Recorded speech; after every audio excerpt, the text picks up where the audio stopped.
Kali ini saya akan membacakan cerpen dari sang juara, anjay, juara Gema Bahtera Indonesia kategori cipta cerpen.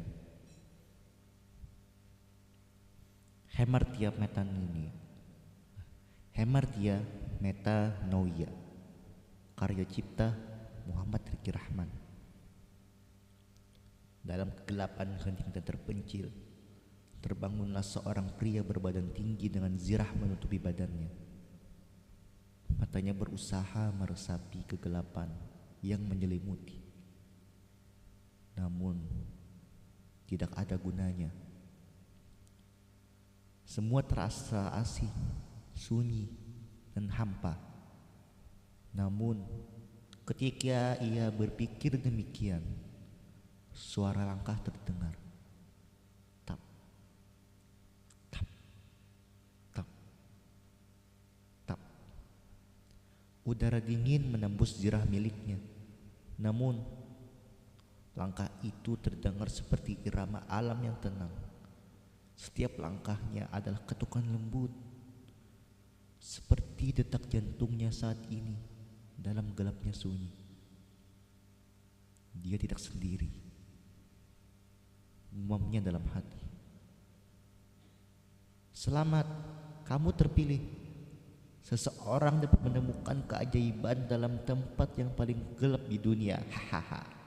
Setujukah kamu dengan hal itu? Pria berzirah itu menjawab, mungkin, tapi yang paling ingin aku tahu adalah siapa dirimu? Betapa tidak sopannya aku. Cahaya lalu bersinar dan hampir membutakan mata sang pria berzirah. Namun cahaya itu tidak berlangsung lama. Ia melihat dengan jelas bahwa seseorang yang dia ajak bicara adalah makhluk besar bertopeng. Ia memakai jubah merah dengan topeng yang berbentuk seperti kunci sambil memegang lampu lentera emas. Amati, lentera tua ini akan mengungkapkan keindahan yang tersembunyi dalam kegelapan. Ia adalah simbol keajaiban dan harapan. Sang pria berzirah tak bisa menahan decak kagumnya. Keajaiban yang terkantung dalam lampu lentera emas membuat keindahan alam terbentang di hadapan, seperti lukisan ilahi yang tak pernah terlupakan. Namaku adalah Guida. Aku ditugaskan untuk memberi petunjuk pada jiwa yang tersesat sepertimu. Dalam kebingungannya, sang pria berzirah berusaha untuk mencerna semua yang dikatakan oleh pria bertopeng kunci emas bernama Guida.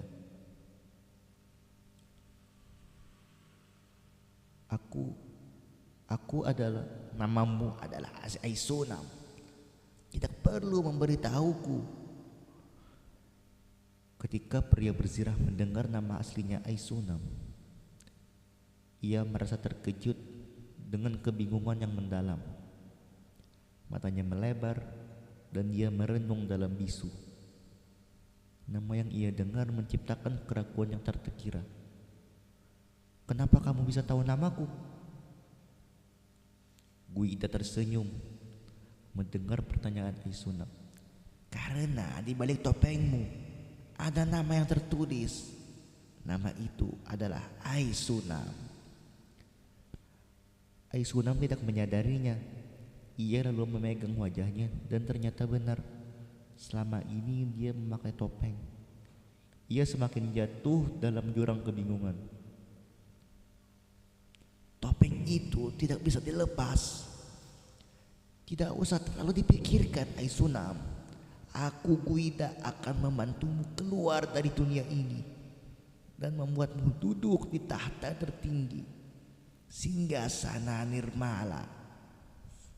Singgasana Nirmala, tahta tanpa punya kecacatan sedikit pun. Tahta yang banyak orang perebutkan. Tahta tahta yang begitu sempurna, yang tidak bisa dibayangkan keindahan dan keagungannya. Guida tersenyum melihat Aisunam yang tampak kagum. Walaupun wajahnya tertutupi topeng, badannya tertutupi zirah, namun respon tubuhnya terlihat seperti lembaran kertas yang mudah dibaca. Kamu akan melakukan perjalanan menuju tahta. Di sana akan banyak sekali rintangan yang kau hadapi. Bagaimana jika aku menolak? Kau akan binasa, balas Guida dengan santai. Aisunam merasa ada beban yang sangat berat di pundaknya. Ia menyadari bahwa tak hanya nyawa yang dipertaruhkan, tetapi juga harga dirinya sebagai seseorang yang terpilih. Keinginannya untuk melakukan yang terbaik tumbuh lebih besar, dan ketakutannya dengan konsekuensi gagal menggerakkan hati terdalam. Aisunam lalu mengangguk setuju dengan tawaran yang diberikan. Cahaya yang asri lalu menyelimuti kedua tangan Guida. Sebelum kamu memulai perjalanan, aku akan memberikanmu dua barang berharga. Yang pertama adalah liontin Eunoia. Yang kedua adalah pedang yang bernama Karsa, ucap Guida sambil memberikan kedua benda itu kepada Aisunam. Dalam momen magis yang tidak bisa dijelaskan oleh akal pikiran, Aisunam meraih dua benda pusaka yang bersinar dengan cahaya yang luar biasa. Di genggaman tangannya, sinar itu meredup dan ia melihat wujud asli dari dua benda berharga yang diberikan Guida. Ia merasakan keindahan yang tak terlukiskan dari dalam kalbu. Ia merasa dua barang itu tak ternilai harganya, menyala dengan warna-warni lukisan alam, dan seolah-olah memiliki seluruh kejadian dunia yang tersembunyi di dalamnya. Dalam hatinya, ia tahu bahwa ia adalah orang terpilih dan siap untuk menguasai tahta. Liontin itu akan memberikanmu jalan menuju tahta, sedangkan pedang itu akan membantumu dalam menegakkan kebenaran. Selamat tinggal Aisunam, ucap singkat Guida. Aisunam yang memiliki ratusan pertanyaan dalam benak pikiran terkejut ketika melihat Guida yang sudah menghilang dengan sangat cepat. Namun liontin yang sudah ia kenakan tiba-tiba bersinar dan memberikannya sebuah ingatan. Jadi begitu, ada ribuan jalan menuju tahta, tapi ada satu jalan rahasia yang sangat cepat dari banyak jalan lainnya. Rintangan dan tantangannya cukup berat, tapi aku yakin bisa melewatinya, gumam Aisunam dengan penuh percaya diri. Seakan tidak ingin membuang waktu, Aisunam tanpa basa-basi berlari menuju jalan yang ia tempuh. Senyuman lebar menghiasi wajahnya yang tertutupi topeng. Singkat cerita, tahun demi tahun dilalui.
Pintu tahta yang begitu besar terbuka dengan cepat.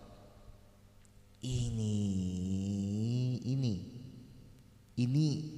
ini, ucap Pakum Aisunam. Di balik pintu tahta yang terbuka, terdapat aneka ragam pesona dunia. Di sana terdapat satu singgasana agung, bersinar dalam cahaya yang membuat mata tergoda. Dalam keajaiban dan keheningan, Aisunam mulai ragu apakah ada jebakan atau tidak. Ia tidak ingin menghadapi masalah lagi. Ketika impian yang selama ini ia cari ada di depan matanya, ia benar-benar tidak ingin. Seakan Guida tahu apa yang Aisunam pikirkan. Ia menepuk pundaknya dengan lembut.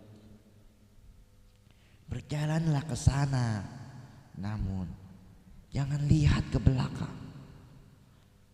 Aisunam tidak mengerti dengan apa yang diucapkan Guida. Namun ia jadi semakin kokoh untuk melangkah menuju singgasana Dirmala. Baru langkah pertama, tahta terguncang hebat. Ia bisa melihat bahwa sebelum menuju singgasana ada tumpukan pasir emas seperti bukit yang jadi penghalang. Ia harus melewati pasir emas itu sebelum menduduki singgasana yang sangat agung di atas sana. Aisunam ingin menoleh ke belakang, tapi ia teringat pesan dari Guida.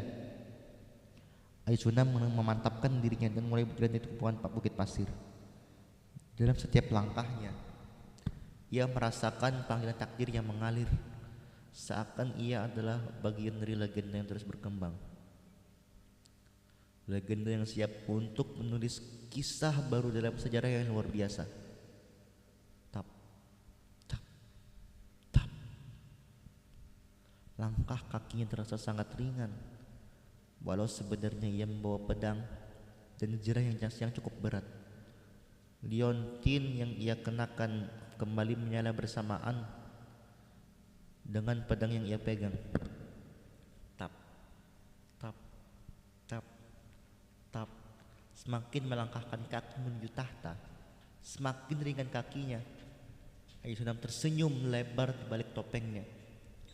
Ia benar-benar tidak sabar untuk mengukir sejarah baru.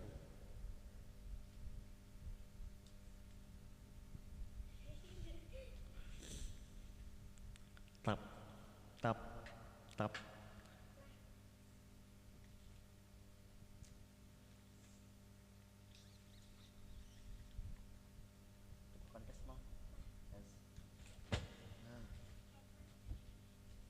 Krim, jagung.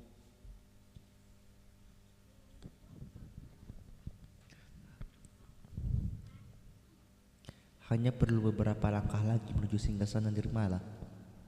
Namun tiba-tiba berat beban yang ia rasakan memuncak drastis. Pasir emas itu seakan memutar waktu dan memori, menghadirkan semua cobaan yang telah ia hadapi, semua perlakuan yang ia tunjukkan, semua kasih yang ia berikan. Aisunam merasa seluruh hidupnya menjadi satu dalam momen ini. Ia harus melawan gravitasi masa lalu yang menariknya ke bawah sambil mencari kekuatan dalam setiap langkahnya. Ia memahami bahwa ini adalah ujian terakhir pembuktian bahwa ia pantas untuk menduduki singgasana Dirmala. Ia yakin, ia benar-benar sangat yakin terhadap dirinya. Pasir emas yang indah, yang sebelumnya begitu ramah, kini terasa seperti penjara yang tidak memaafkan.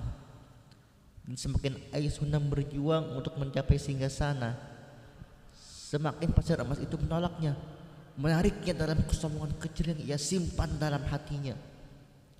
Dalam momen yang begitu ia dambakan, Aisunam akhirnya terjatuh, mulai tenggelam dalam pasir emas yang berkilauan. Tidak, tidak, aku tidak ingin mati. Aku ingin duduk di tahta. Ia memegang erat barang-barang yang pernah ia bawa bersamanya, simbol dari ambisi dan harapannya. Aku tidak ingin, tolong, siapapun itu. Sementara ia tenggelam dan menyatu dalam pasir emas, ia merenung atas kesalahannya yang selama ini tidak ia pikirkan. Aisunam mencoba menoleh ke belakang untuk melihat Guida, namun semua terlambat. Ia sudah menyatu dengan pasir emas. Aisunam, kamu selalu waspada kepada yang lain. tapi tidak kepada dirimu sendiri.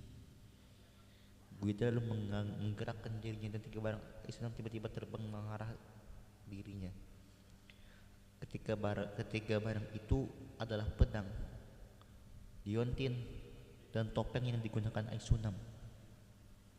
Ketika pedang dipegang, terdapat banyak sekali darah yang keluar.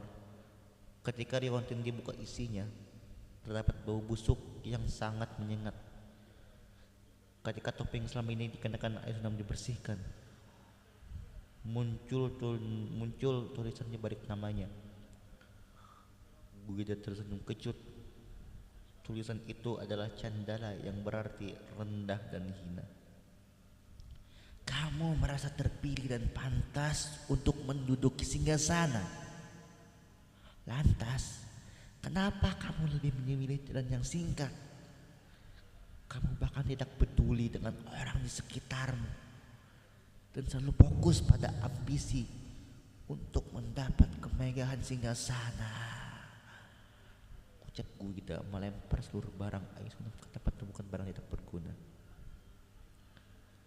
Pelajaran untuk kehidupan kali ini, betapa pentingnya rendah hati, bukan malah selalu pantas untuk segalanya. Guida lalu berjalan ke lorong yang sangat gelap. Lorong yang dipenuhi rasa misterius yang tak terhindarkan. Di kejauhan, ia melihat bayangan sesosok makhluk yang kebingungan. Terlihat seperti bintang yang tersesat di tengah malam yang gelap. Guida sudah lupa berapa ribu kali melakukan rutinitas seperti ini. Ia kehilangan jejak dalam menghitung ketika sudah di atas 700 lebih. Sambil menghela napas panjang, Guida mendekatinya dengan tenang. Selamat, kamu terpilih. Seseorang dapat menemukan keajaiban dalam tempat yang paling gelap di dunia. Setujukah kamu dengan itu? Banjarmasin, Oktober 2023.